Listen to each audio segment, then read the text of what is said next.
جديدة الضحك ناقصة كوميديا جامدة شيك وصريحة موجة ستاند اب لو رحت يمين وشمال تلاقيها موجة ستاند اب. طبعا كلنا بنشتغل على كمبيوترز مؤخرا صح؟ مين بيشتغل على بي سي؟ حرام.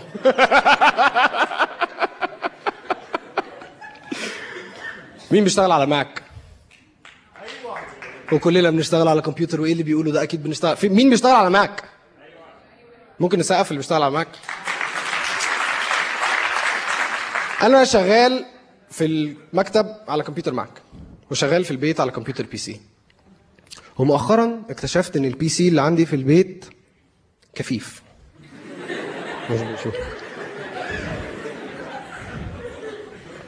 معايا فلاش ديسك وصلته في الكمبيوتر وهعمل كده.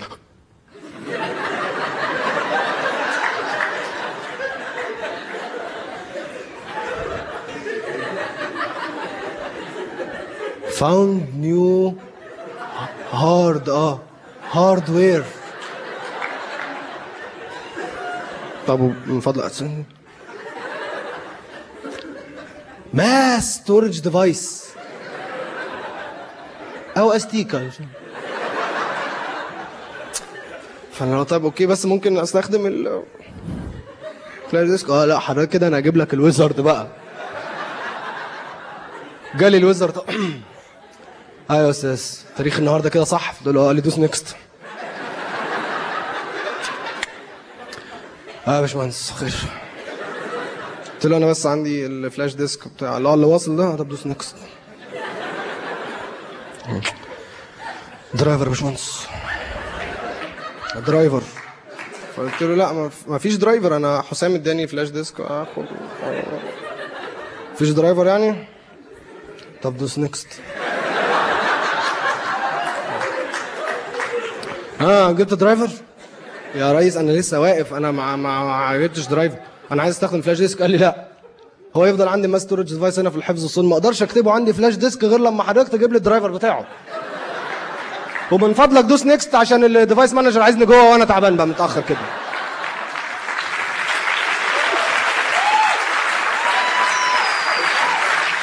معامله بقت رهيبه خلاص.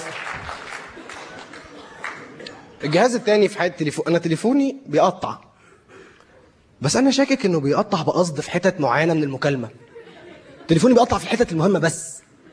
يعني عادي بكلم واحد صاحبي اللي هو الو يا معلم عامل ايه؟ كل شويه اللي في الاول دول عامل ايه؟ كل الاسئله سؤال عامل ايه؟ الحمد لله. انت ايه اخبار؟ عامل ايه؟ ازاي الشغل؟ زي ماما ازاي بابا؟ كل الحاجات دي عادي. زي ما ايه اخبار؟ عامل ايه؟ كنت بكلمك يا معلم عايز اقول لك على حاجه مهمه قوي. ايه؟ كنت عايز اقول لك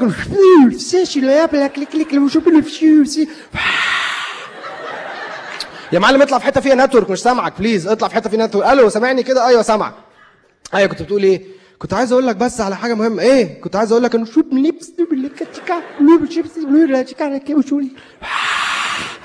حاجه من اتنين. يا اما مصطفى فعلا بيحاول يقول لي شوف تشكيلي يا اما في واحد قاعد فوق في الشبكه المسؤوله وقاعد حاطط السماعه ومستني. ايوه يا معلم بقول لك انه على حاجه مهمه قوي. ايه؟ كنت بقول لك انه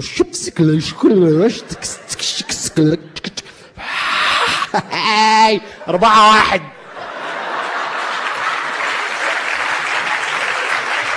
وعشان كده بيقول لك اتكلم من القلب لانه مفيش نتورك، او عيش احلى ما في اللحظه عشان اللي جايه هتقطع دلوقتي وقتها. يا لحقت يا ما لحقتش.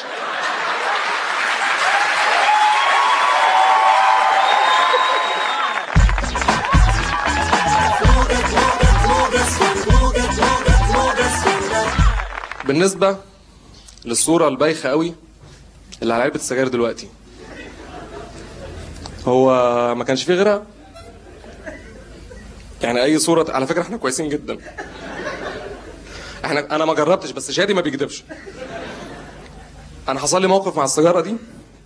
ليا بنت خاله اسمها يسرا، ألذ بنت في الدنيا، عندها 5 سنين.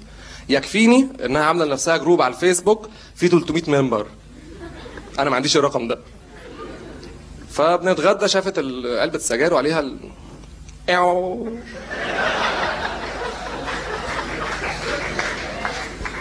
ممكن اريح في الفقره دي شويه عشان ارجوكم بلاش نضحك، في التالت تضحك، ما تسيبهم هم يضحكوا. فشافت الصوره قالت لي علي هو ايه الصوره دي عامله كده ليه؟ عادي يعني يا صوره علي، ما تكلمني وانا مش بكلمك. دي جايه لي. قلت لها عادي يعني عايزين يقولوا ان اي حد هيشرب اي فكره اي سجاير هيبقى بقتب. زي عمو محمود المكواجي كده. فقلت لها ايوه عمو محمود المكواجي من كتر الحانيه جاله قتب من السجاير. بس عمو محمود مش بيشرب سجاير يا علي.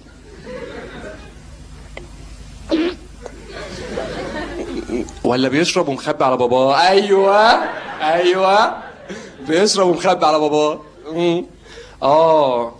يعني انت لما تشرب سجاير كده هتبقى متني.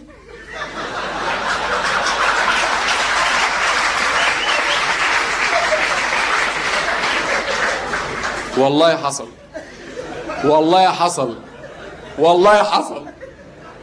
فقلت لها لا يا يسرا مش لا، هما بيقولين هما كاتبين اللي هيشرب سجاير كتير، انا يا دوب نص نص.